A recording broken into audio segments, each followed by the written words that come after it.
de Prensa con Gustavo Alegret.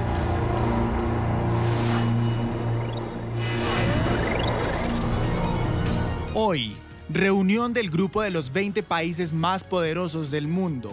Entre los temas más fuertes de la agenda está la firma del acuerdo comercial entre México, Estados Unidos y Canadá. Al margen de la cumbre, Trump cancela reunión con Putin por la tensión con Ucrania.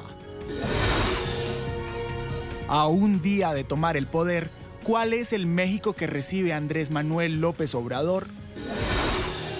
Y empresas chinas pagaron 176 millones en sobornos para lograr contratos en Venezuela. ¿Corrupción en tiempos de revolución?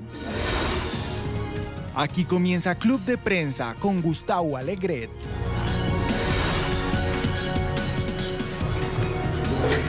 Muy buenos días y saludos aquí desde nuestra mesa de trabajo en Club de Prensa a 2 cuadras de la Casa Blanca. Soy Alexandra Colón Amil en lugar de Gustavo Alegret y hoy nos acompañan nuestros analistas José Díaz Briceño, corresponsal del diario Reforma México. Bienvenido. Muchas gracias. Días.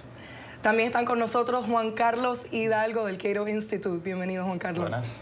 Y finalmente, pero no menos importante, Roger Santo Domingo, fundador y director del think tank Citizen. Bienvenido, Roger. Muchas gracias, Juan. Gran tema del día. Comenzamos hablando del G20 en Buenos Aires, que se celebra hoy y mañana sábado. Una reunión, por supuesto, de mucha relevancia internacional por ser el club en el que se reúnen los líderes de las potencias mundiales y líderes de economía emergentes a discutir los más importantes temas financieros y políticos. Es la primera vez que esta cumbre se celebra en Sudamérica. El G20 está compuesto, por supuesto, por la Unión Europea y 19 países, entre ellos 3 latinoamericanos, Brasil, México y Argentina. Así que comencemos hablando de lo que significa esta cumbre para América Latina. José.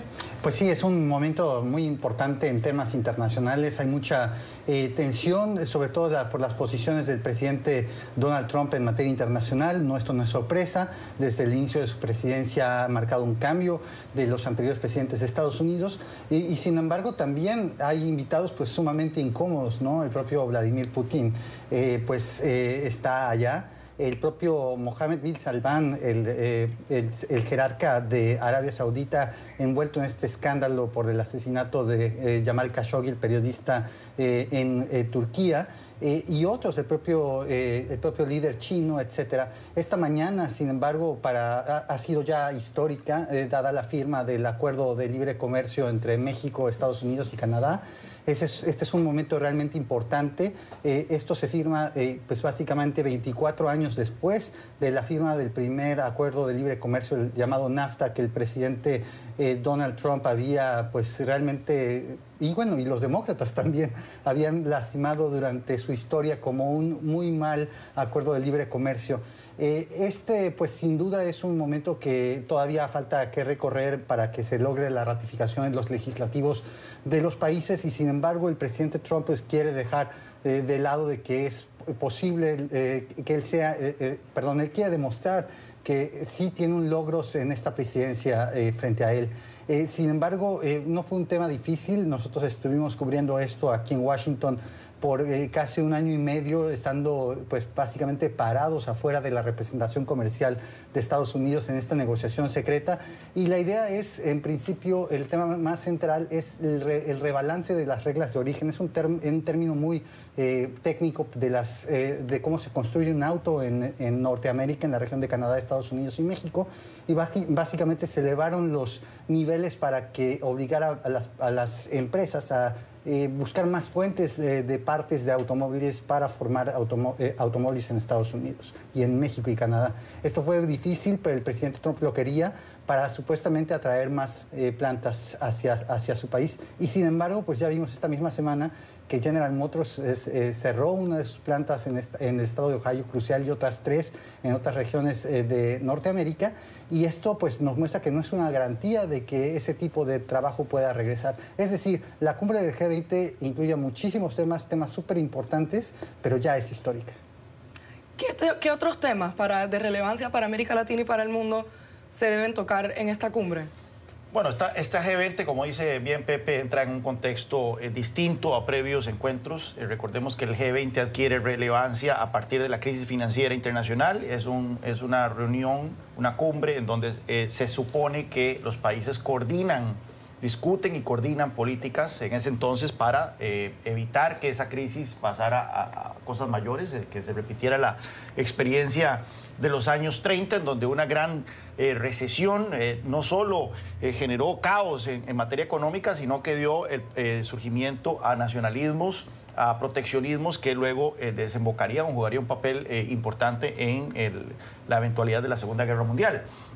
En el caso de este G20, entonces ahora vemos una situación distinta, en donde más que el ánimo de cooperación internacional, más bien estamos con estas tensiones que bien menciona Pepe, un presidente estadounidense que opta por el unilateralismo, que opta por las amenazas como principal herramienta de política exterior, su enfrentamiento con China. Entonces yo creo que ese es el tema que más va a captar por lo menos el contexto del G20, esta guerra comercial entre las dos principales economías mundiales que promete agravarse.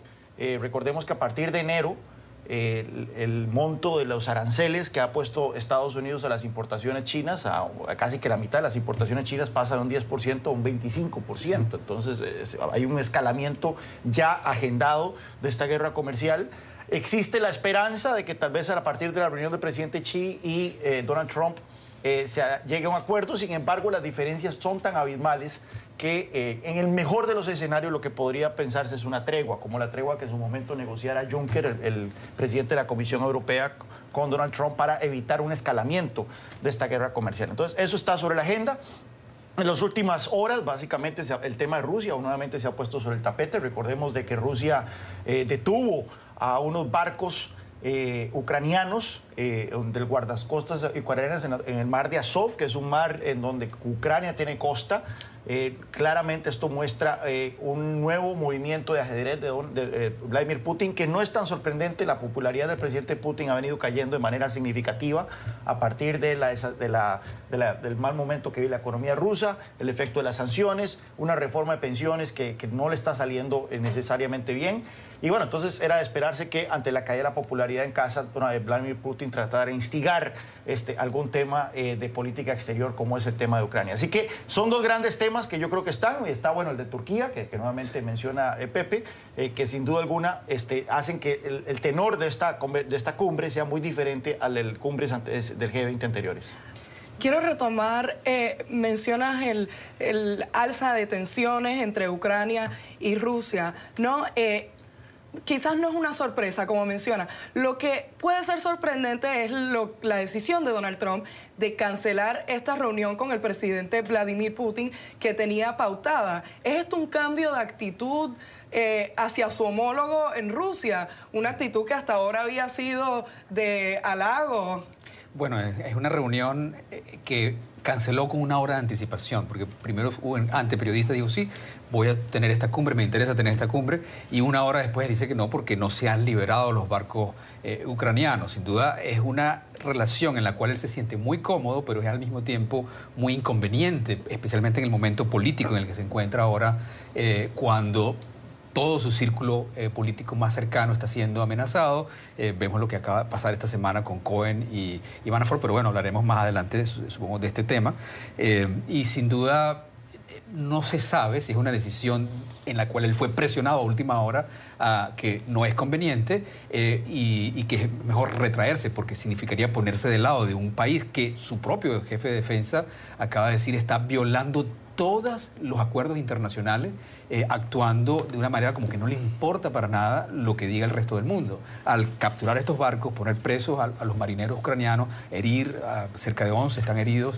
O sea, fue un evento grave, un escalamiento en una guerra que está viva en Ucrania, pero por primera vez son los rusos que reconocen que fueron ellos los que actuaron y no unos enanitos verdes o soldaditos verdes sin insignia. O sea, que es muy grave. Ahí sin duda hay un riesgo de una guerra que puede perderse el control, pero digamos, todo esto está en una incógnita. En el G20 hay unas oportunidades de fotografía muy incómodas. ¿Quién se va a fotografiar al lado del príncipe Salmán de Arabia Saudita. O sea, que está reconocido ahora casi que universalmente como un criminal y alguien que mandó a asesinar a un periodista de una manera brutal, por no mencionar lo que está ocurriendo en Yemen o lo que ha hecho en el pasado con sus propios miembros de la monarquía. O sea, va a ser complicado. Ahora, volviendo a tu pregunta original, o sea, yo quisiera poner un poco en contexto lo que decían mis colegas acá. El G20, primero, es un grupo más influyente, y puede ser provocador lo que diga, y más importante en materia de decisión y efectividad que Naciones Unidas. O sea, tienes 20 miembros, pero son 19 países, las Naciones Unidas, ahorita está invitado Chile también, que representan el 86% del Producto Interno Bruto del mundo, 66% de la población, 80% de la inversión del mundo. O sea, son los países que son simultáneamente o alternativamente los más poderosos, los más ricos, los más poblados. Casi la mitad del planeta también geográficamente lo ocupan, o más de ella. Entonces, lo que ocurre allí a veces no se conoce, pero sin duda tiene un efecto fundamental en lo que pasa en el resto, en el mundo. Y para América Latina, donde hay 3 países miembros, es también muy importante. Estamos hablando de que están Brasil, México y Argentina. O sea, las 3 economías, los 3 países más grandes del continente. Y para Argentina, aunque la proporción es muy pequeña, ¿no? Porque o sea, nada más que estos 3 países tienen como 3,5% del Producto Interno Bruto de Europa solamente. O sea, que es una fracción de lo que representan estos gigantes. Ahora, para Argentina era una oportunidad que se le ha salido como quizá el tiro por la culata, porque cuando fue escogido, Macri estaba inaugurándose, cuando fue escogido Argentina como sede, Macri estaba inaugurándose y había un optimismo muy grande. Luego las medidas económicas, la situación económica de Argentina se ha deteriorado hasta el punto que lo que más bien él quiere es que no haya protestas. En ese momento incluso ha recomendado a la gente que no vaya, que se salga a los de Buenos Aires. Es el despliegue de fuerzas de seguridad más grande en la historia del país. Claro, frente a esta cumbre, y hay que recordar lo que acaba de pasar el fin de semana anterior con la final de la Copa Libertadores. O sea, la alerta está en tensión ahora por un partido geopolítico que se juega y sobre si Argentina puede garantizar la seguridad de los que están allí presentes. Claro, porque como te decía, estamos hablando de 19 países que toman realmente decisiones en el mundo importantes, donde hay casos críticos como lo que está pasando, las protestas contra el príncipe saudita, las protestas contra Rusia, las protestas contra Trump, las protestas contra Macri, o sea, y viniendo de la barra brava que caracteriza a Buenos Aires, o sea, creo que era de previsión que podía haber problemas, ¿no? O sea, vamos a ver qué ocurre. Aquí es interesante que 2 presidentes electos, mañana asume a Andrés Manuel López Obrador en México, por lo tanto no va a estar en la cumbre, y luego Jair Bolsonaro, quien también se esperaba que estuviese en la cumbre porque fue invitado por el presidente Temer, no va a estar tampoco por una intervención médica. ¿Qué quiere decir esto para estas dos potencias que son miembros del G20 y ahora entran en grandes transformaciones políticas? ¿Estarán las agendas de estos presidentes allí en juego, a pesar de no estar presentes? No, hay que ver que son circunstancias muy particulares por las cuales no pueden estar. Uno, porque va a asumir su país, o sea, no hay ningún desaire de por medio. Sería extrañísimo que López Obrador se ausentara de su propia inauguración. Y por el caso de Temer, bueno, una intervención quirúrgica. Aparte de eso, él todavía no es el presidente de Brasil. Usualmente se estila que para este tipo de cumbres, en los periodos de transición, van los 2 presidentes, el presidente electo y el presidente en ejercicio. Pero bueno, no es de extrañar de que en un caso, tal vez probablemente una intervención médica que tenga que ver con el apuñalamiento que sufrió en campaña, Bolsonaro no vaya. Lo que sí es cierto es que estos 2 presidentes van a representar un punto de inflexión en la dinámica de estos países en el concierto de naciones, no solo a nivel regional, sino a nivel internacional. Un presidente mexicano que no le interesa mucho lo exterior o nada, como va a ser Andrés Manuel López Obrador, y un presidente brasileño que promete un giro de 180 grados en la política exterior de su país, muy alineado a Estados Unidos, muy hostil a China, a pesar de que de que China es uno de los principales socios comerciales de Brasil, o el principal, y muy alineado a los intereses de Israel, ¿verdad? También, que eso podría ser interesante de ver después de que Brasil por muchos años, particularmente durante la época del Partido de los Trabajadores, más bien forjó una política exterior muy propia de una nación no alineada, es decir, muy propia al servicio de los intereses que no necesariamente que se alinean con las posiciones de Estados Unidos. Así que va a ser interesante, pero yo no leo mayor cosa en el hecho de que estos dos señores se hayan ausentado de esta cumbre. Hay un tema importantísimo que sin duda va a ser parte de la cumbre, que es el tema de seguridad y comercio que está alrededor de la crisis venezolana. Sin duda, ayer también se reunía Bolton con el presidente Bolsonaro y les hacía justamente, subrayaba la importancia de tomar una medida más firme frente a la dictadura venezolana que está creando esta crisis de refugiados, la segunda más grande del mundo y la más importante crisis humanitaria del hemisferio, donde los países que están asistiendo están llevando a la agenda internacional el tema que es no solamente el problema económico que implica para América Latina la situación de depresión en la que está cayendo Venezuela, sino el problema de seguridad. O sea, donde los venezolanos tienen problemas para la identidad, para la protección de los refugiados y donde ya se está convirtiendo en una presión económica importante, no solo política, económica, para los países receptores. O sea que ese es otro de los temas que va a estar reflejado en esta cumbre del G20. José, se ha mencionado varias veces en la conversación el tema del unilateralismo. Lo mencionaste al principio con Trump, luego se mencionó con AMLO, Andrés Manuel López Obrador. Me pregunto si piensan que esta G20, esta cumbre, va a ser una otra oportunidad, como vimos a principios de mes en la conmemoración del fin de la Gran Guerra en Francia, de que líderes mundiales tomen esto como escenario para hacer un llamado a los peligros del nacionalismo y un llamado a la defensa de un sistema internacional que se está viendo amenazado. Sí, yo creo que no sería sorpresa, como hemos visto en ocasiones recientes, que el señor Macron, el presidente de Francia, decida tomar la bandera y pues realmente impulsar a los países a cooperar más.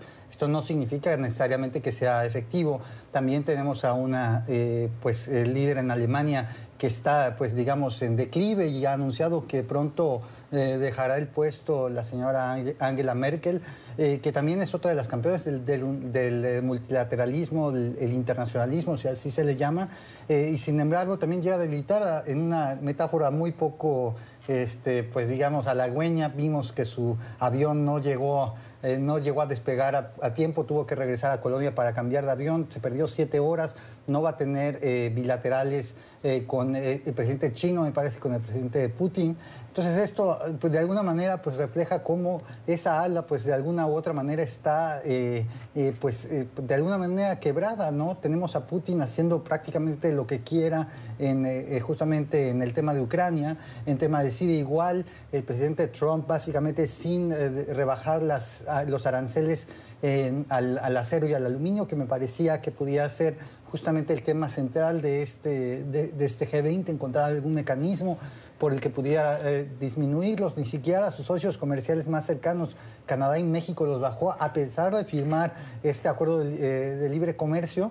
Y bueno, y tenemos también el tema, la amenaza a que el propio presidente Trump imponga unilateralmente más aranceles ahora a la producción de autos. Se sabe que los principales productores alemanes de autos estarán la próxima semana en la Casa Blanca y pues no sería pues ninguna noticia que el presidente Trump decidiera avanzar en esto. ¿Qué hay de eso de que Canadá está diciendo que lo que aparece en el texto publicado por el representante comercial de Estados Unidos no calza con lo que ellos negociaron y el acuerdo que alcanzaron? O sea, parece que hay cosas que no están muy bien con esa negociación del acuerdo comercial de la América Norte, ¿no? Sí, el acuerdo comercial que se firmó, bueno, en tiempo de la hora de Estados Unidos a las 7 de la mañana, pues básicamente se llegó al texto final en la hora de la madrugada. Todo el día de ayer, incluso hasta en la noche, yo estuve en contacto con el negociador mexicano y todavía no tenían básicamente la redacción final. Había molestias por parte de los conservadores en Estados Unidos por el tono que se tenía en el texto sobre pues no discriminación en materia de derechos de gay, transexuales, bisexuales, etcétera. No les parecía el tema como estaba planteado.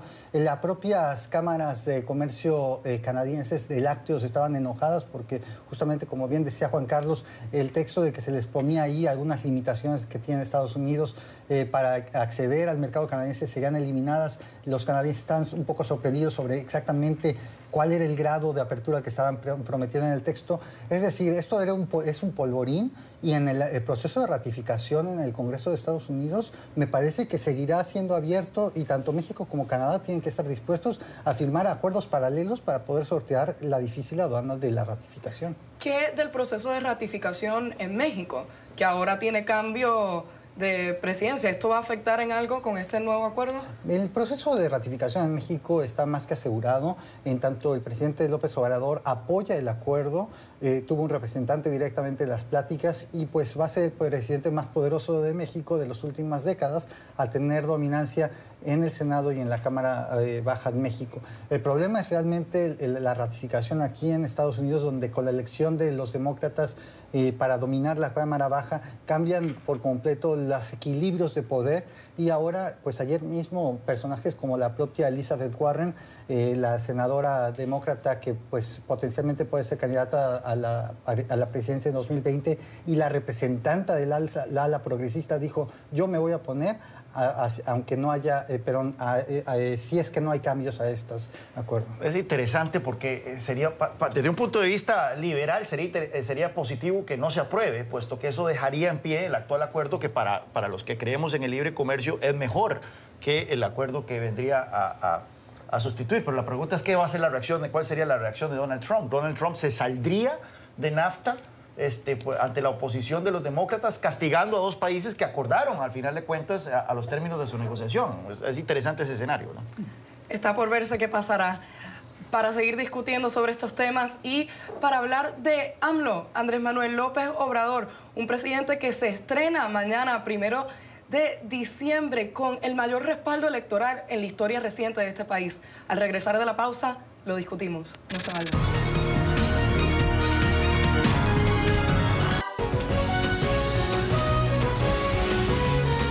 Continuamos con Club de Prensa.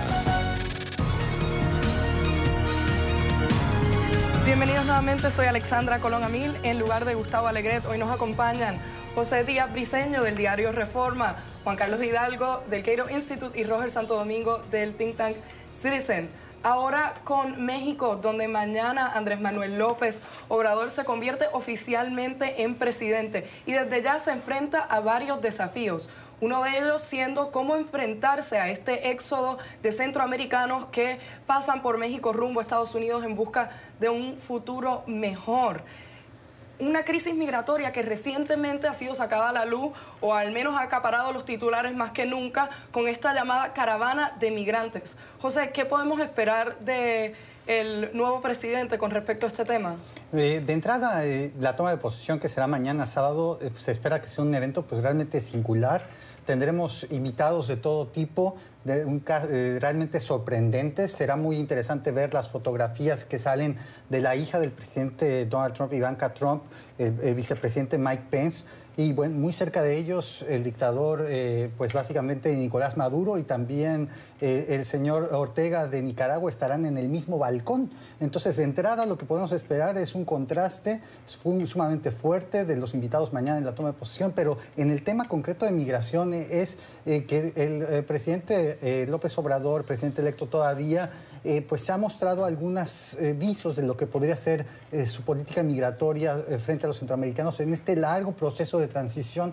Desde su elección el 1 de julio ha sido muy largo, y ya pareciera incluso que estuviera gobernando. La semana pasada el tema más controversial fue que supuestamente el presidente López Obrador, a través de su equipo, ya había accedido a un acuerdo de contención de los migrantes en el tema de asilo con Estados Unidos. Esto salió una revelación en The Washington Post, que significaría básicamente que Estados Unidos modificaría sus reglas de asilo para que los migrantes que llegan a su frontera sur debieran probar, para poder quedarse en Estados Unidos a seguir su proceso de asilo, el que no enfrentaban una persecución dentro de México y no persecución en sus países, como es en este momento el umbral. Esto dejaría a que muchos centroamericanos tuvieran que pasar su proceso de asilo en México, pero debe por obligación tener la autorización del gobierno mexicano. Aparentemente recientemente el gobierno de López Obrador ya accedió a eso en pláticas privadas.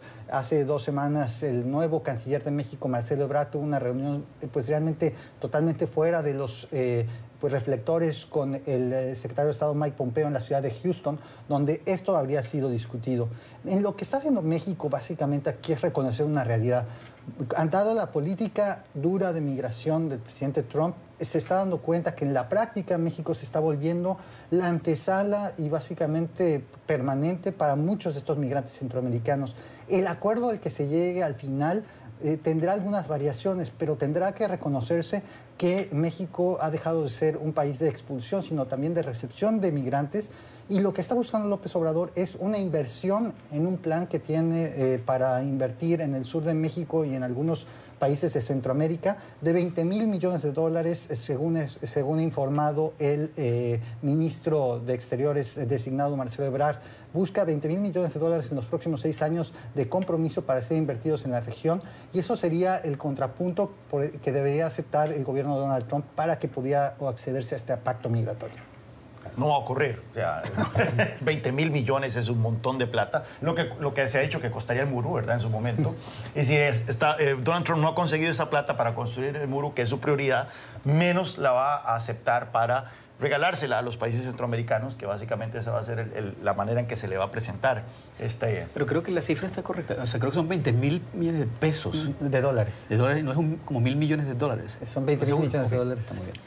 Así que es bastante dinero. No, jamás yo no veo para nada a las autoridades estadounidenses. Hay manera de convencer a Trump, porque otro de los puntos de este acuerdo también es más ayuda a los países centroamericanos que se implementen políticas para frenar el éxodo.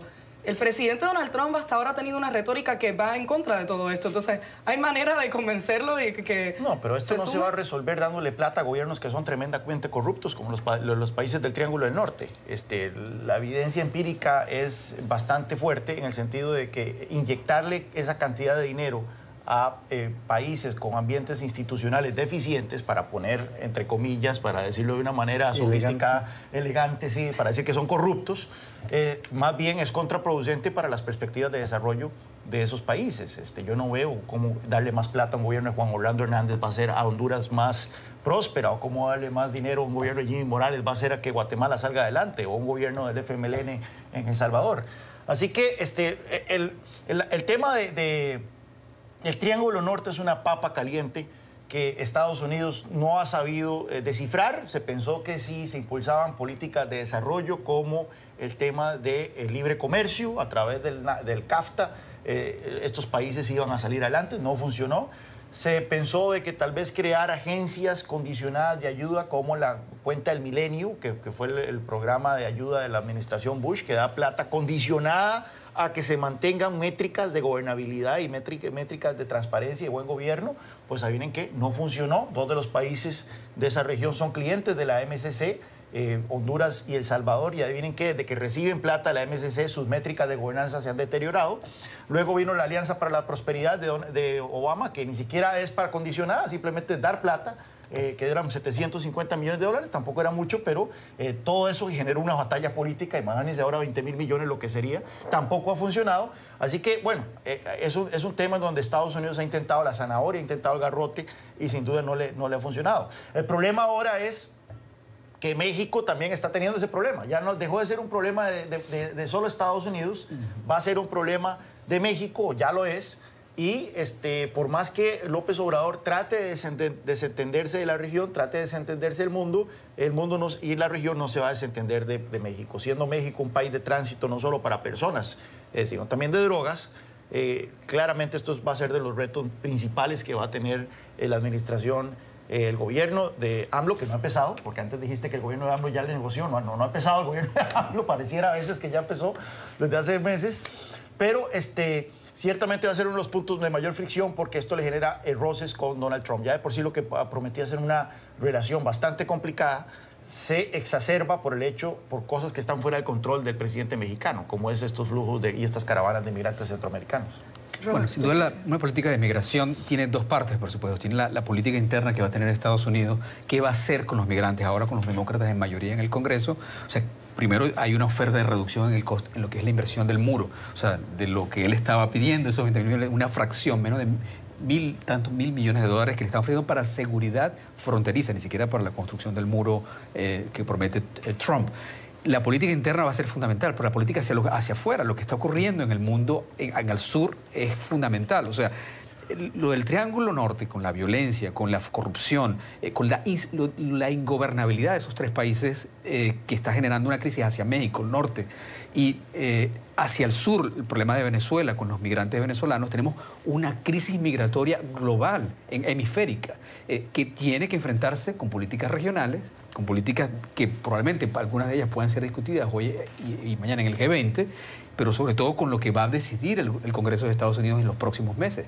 O sea, es fundamental que haya una política coherente hacia adentro con una política exterior clara. Y esa cooperación con López Obrador es esencial. El hecho de que él haya dicho que va a crear o sea, que hay política de brazos abiertos, puede estar contradictoria con la realidad de México, que es un país que viene de una situación de corrupción grande, de pobreza, de un desafío de pobreza que no ha sido superado.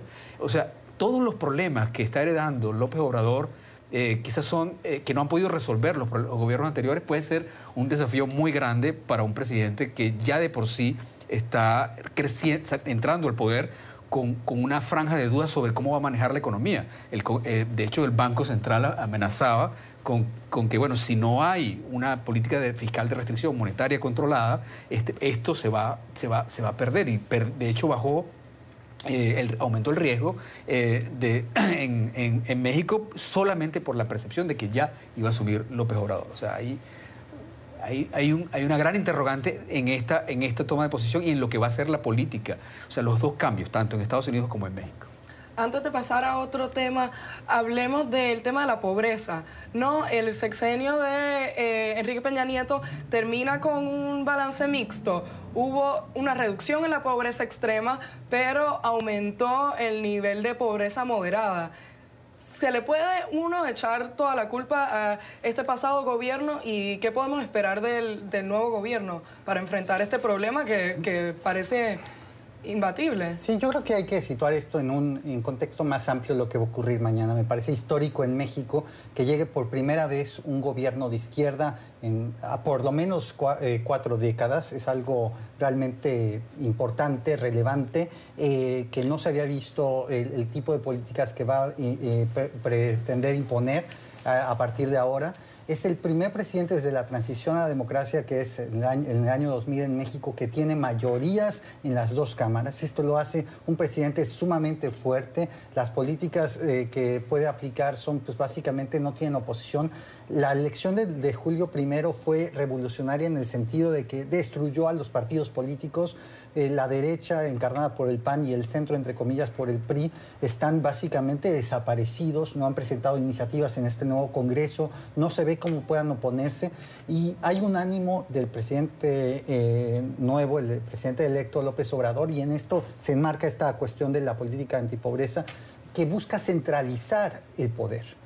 Se está peleando con los organismos reguladores en México que se habían desarrollado en los últimos 20 años en todas las áreas, en temas de energía, en temas de información pública, etcétera. Se está peleando con los propios gobernadores de México, tratando de imponer unos llamados superdelegados para manejar los programas sociales. Y número 3, también está buscando un cambio en la Constitución para básicamente hacer permanente el tema de la seguridad, el tema de la militarización de la seguridad pública, combatirla a través de militares, como se ha llevado a cabo desde Felipe Calderón, pero ahora hacerlo permanente y todo controlado a través de los militares, básicamente desde Palacio Nacional, desde la oficina de López Obrador. Esto hace un gobierno sumamente poderoso, que cualquier política que lanzara en principio tiene todos el andamiaje para llevar a cabo pues de una manera plena.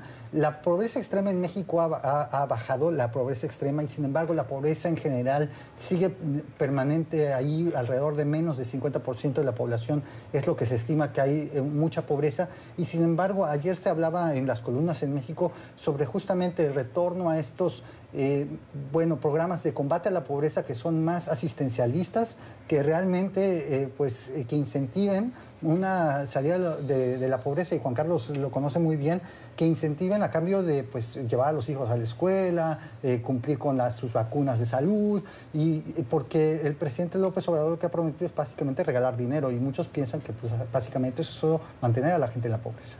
Son grandes temas a los cuales le estaremos siguiendo la pista aquí. Pero ahora a una trama entre Venezuela, Andorra y China. Recientemente, un empresario venezolano de nombre Diego Salazar fue procesado por recibir sobornos de empresas chinas para lograr contratos para la construcción de infraestructura energética en el país sudamericano, en Venezuela. Sobornos que escondió en Andorra. Esto fue lo que reveló la justicia de este pequeño país. Y esto es todo un escándalo porque entre Salazar y sus colaboradores escondieron en este país más de 200 millones de dólares. Roger, ¿qué resaltas de esta trama?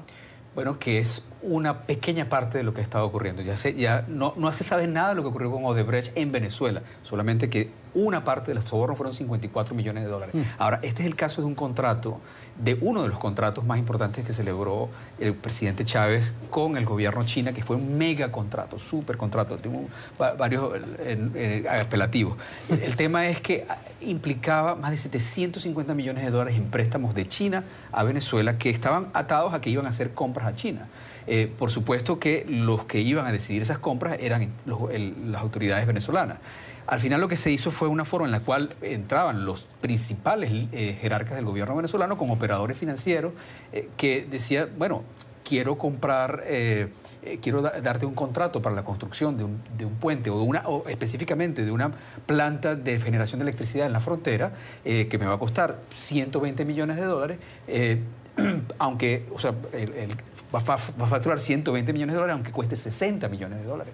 ¿Cómo nos repartimos ese dinero? La comisión va para este grupo financiero que al final termina siendo los sobornos entre los funcionarios venezolanos que permiten esa operación y las empresas chinas que participan de la operación, que al final de cuentas también son empresas escogidas por el gobierno chino. O sea, hay un círculo de corrupción de autoridades chinas que dan el dinero para ciertos oligarcas chinos o digamos empresarios chinos favorecidos por el gobierno, pero que para obtener esos contratos tienen que dar importantes, jugosísimas comisiones a los venezolanos. Eso es parte de la explicación real de por qué está Venezuela en este momento, donde está a punto de una hambruna, donde no hay medicinas, donde no hay comidas, donde hay una migración de 4 millones de personas en los últimos 3 años, la corrupción a nivel macroeconómico. O sea, donde se bajan varios puntos del PIB solamente en temas de corrupción. Bueno, y pone sobre el relieve el papel de China, no solo en la región, sino en el mundo, las suspicacias que generan, por ejemplo, esta iniciativa de Road and Belt, ¿verdad?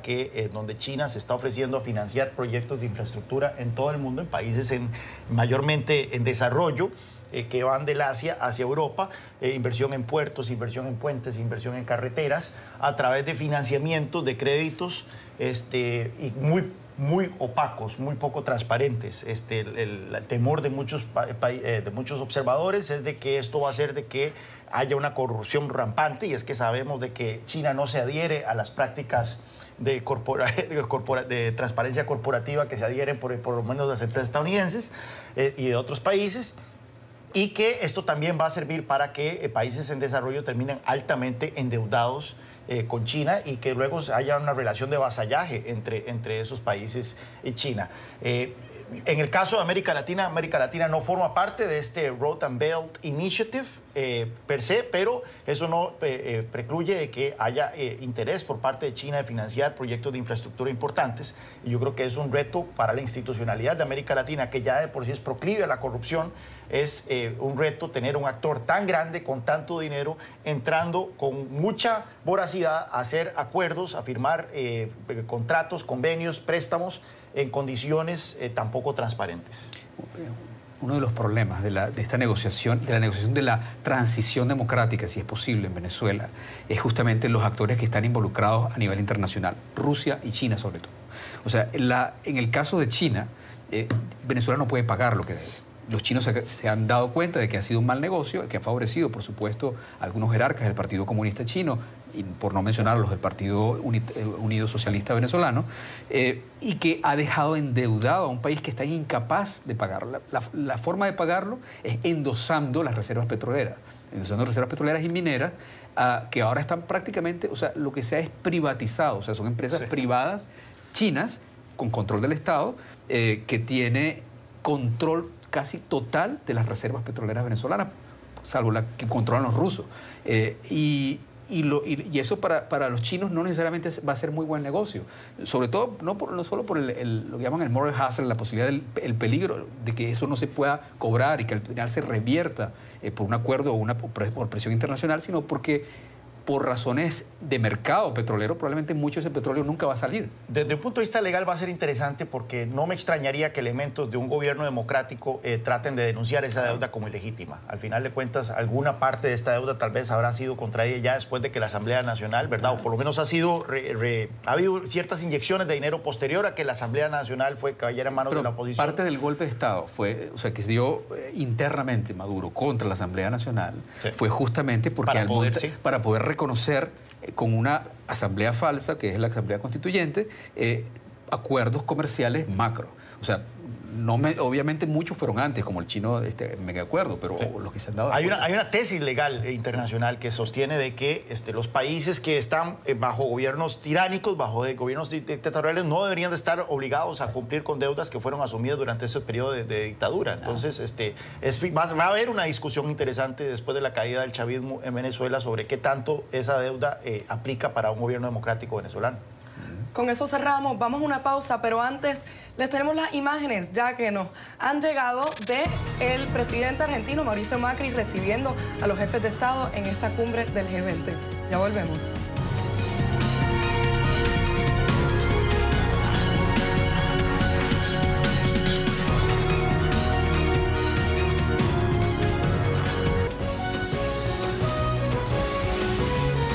Continuamos con Club de Prensa.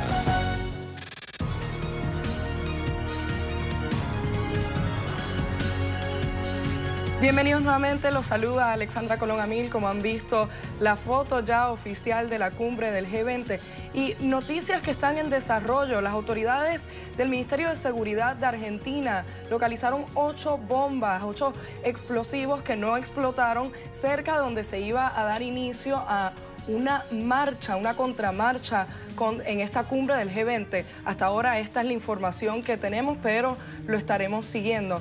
Y pasamos a otros temas. Venezuela, el país que hablábamos recientemente, y Cuba fueron temas de conversación en Santiago, Chile, esta semana, donde el miércoles se dio culminación a un evento convocado por IDEA, el Instituto Internacional para la Asistencia Electoral, para la Democracia y la Asistencia Electoral. Allí se reunieron 40 líderes y intelectuales de la región, de Estados Unidos y Europa, para discutir temas de relevancia en la región. Escucharon al asambleísta venezolano de nombre Tomás Guanipa y de María Payá, Rosa María Payá, una activista cubana, quienes alertaron de la necesidad de los países vecinos de ayudar, apoyar, de expresar su solidaridad con las situaciones, las crisis democráticas que viven estos países.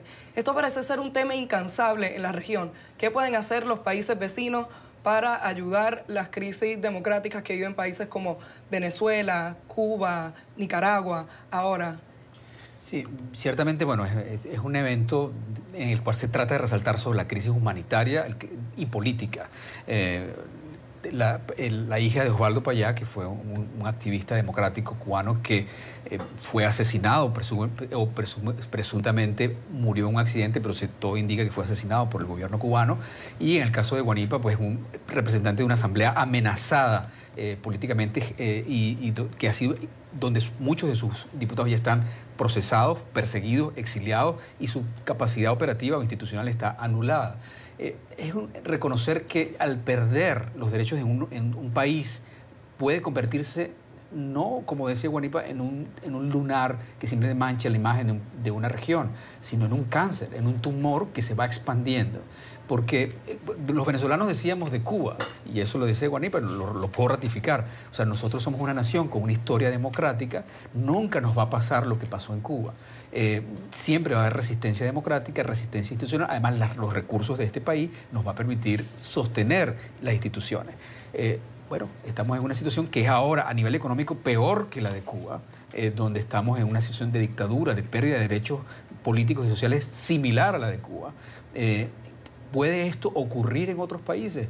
Bueno, el tema es cuando tú permites que una autoridad, ya no por la vía de una revolución como en los 60, pero sino por la vía de una elección política, donde utilizas los canales de la democracia liberal para tomar posiciones políticas populistas y autocráticas, al final terminan erosionando las instituciones y acabando con los derechos y, por supuesto, destruyendo la economía. Y todo un país que en este momento está sufriendo y que se está escapando en gran parte hacia los vecinos, va a terminar produciendo un contagio. En este evento también se habló de Nicaragua. Juan Carlos, ¿qué nos puedes aportar de este país centroamericano donde se ve recientemente intensificando la situación, tanto en términos de seguridad como de privaciones de derechos de todo tipo? No, yo creo que las cartas ya están echadas en el tema de Nicaragua. Yo creo que por lo menos en el corto plazo Daniel Ortega ganó la partida a la oposición. Se ha consolidado ya como un dictador. Parece que él no le molesta este nuevo rol que ha asumido de paria regional, aunque vemos que fue invitado a México, curiosamente, para la transición de López Obrador. Pero se ausentó de la cumbre de la cumbre iberoamericana en Antigua Guatemala. Y vengo de Costa Rica, donde claramente cualquier cosa de Nicaragua nos afecta muy directamente. Y la discusión es de que básicamente ya esto está asentado, por lo menos en el corto plazo. Uno nunca puede descartar eventualidades que no estaban en el tablero de nadie, pero todo el mundo da por descontado de que Daniel Ortega va a permanecer en el poder por un buen tiempo. Tenemos que hacer una breve pausa, pero regresamos con más temas de la actualidad en breve. No se vayan.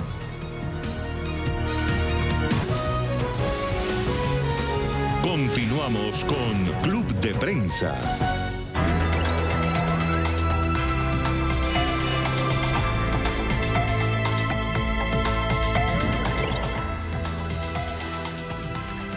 Bienvenidos y como todos los viernes, hoy tenemos la mala semana. José, ¿a quién se la dedicas? Yo se la dedico a la mala semana, que ha tenido una semana fatal, el señor Joaquín El Chapo Guzmán, el mayor narcotraficante del mundo, que enfrenta justamente su juicio en Brooklyn, Nueva York, donde básicamente tuvo una semana durísima porque básicamente los testigos que están frente a él pues lo acusaron de buscar asesinarlos a través de granadas adentro de una cárcel. El testigo se salvó por colocándose atrás del retrete de su celda. También se reveló cómo el señor Chapo Guzmán pues básicamente traficaba cantidades de miles de kilogramos, de toneladas básicamente de cocaína más rápido que nadie. Entonces, básicamente el récord que está cayendo en la corte del distrito este de Nueva York, que es Brooklyn, pues está mostrando que el señor Chapo Guzmán pues es el narcotraficante, uno de los narcotraficantes más importantes del mundo, y no hay manera que salga libre de la prisión. Juan Carlos. Bueno, otro mexicano, esta vez el presidente Enrique Peña Nieto, pero no por mala semana, sino mal sexenio. Mañana se va del poder, se va con un nivel de aprobación de únicamente el 28%, más de 2/3, casi que 2/3 de los mexicanos rechazan su labor como presidente, que es el peor récord que deja un presidente en los últimos 4 sexenios. Y pues bueno, nuevamente muchas oportunidades perdidas. Esperaba de que Peña Nieto, siendo joven, representara un cambio con el PRI del pasado. Más bien resultó ser un PRI más voraz en materia de corrupción de lo que se conocía con anterioridad. Y el legado de Peña Nieto no se acaba mañana. Más bien lo que haga o deje de hacer AMLO y la avenida del populismo a México será gran parte del legado de Enrique Peña Nieto. Roger, brevemente. Paul Manafort, el jefe de la campaña del presidente Trump, que confesó haber sido culpable de delitos financieros, contactos con agentes internacionales y fraude en general, y para colaborar con la investigación de Mueller, digamos, el agente especial para el caso de conexiones con el gobierno de Trump, o la campaña de Trump y el gobierno de Rusia, quien, a pesar de esta confesión, ahora Mueller está diciendo que le mintió, lo cual quiere decir que este hombre de 69 años puede pasar el resto de sus días en prisión. Hay la posibilidad de que lo perdonen, pero bueno, lo que queda es claro es que él ya confesó estos delitos que manchan directamente a Trump. Simultáneamente otro podría ser Cohen, que es su abogado y fixer, que bueno, ha confesado todos los negocios que hizo Trump para tener su hotel en Rusia. Bueno, con la trama rusa cerramos. Muchas gracias por acompañarnos, José, Juan Carlos, Roger. Soy Alexandra Colón Amil. Gracias a ustedes por acompañarnos también. Feliz fin de semana. Hasta aquí, Club de Prensa.